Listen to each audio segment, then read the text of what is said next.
There's a lot of interest in reducing carbon emissions, and hydropower really is a carbon neutral energy source. It doesn't burn any kind of fuel. The role of hydropower is changing. Wind power is really requiring a lot more inputs from hydropower to manage, to balance the energy grid. And so the role of hydropower is now more providing grid services more so than just straight energy. And because of that, the need for flexibility in operations has increased.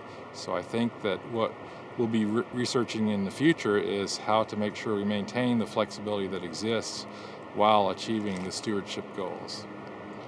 Well, as a fisheries biologist, you always care a lot about the fish populations, and I spent a lot of my time researching how juvenile salmon move to the ocean and pass several dams along the way. And one of the most important things is getting a high survival rate for those juvenile salmon.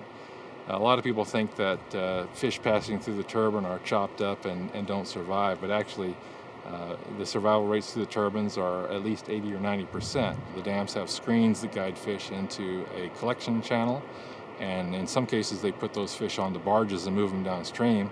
But for our studies, we hold them in tanks briefly and anesthetize those fish, do a simple surgery, insert a tag, and in some cases suture that up, let them recover for a day or so, and then we release them in a reach where we want to do a study.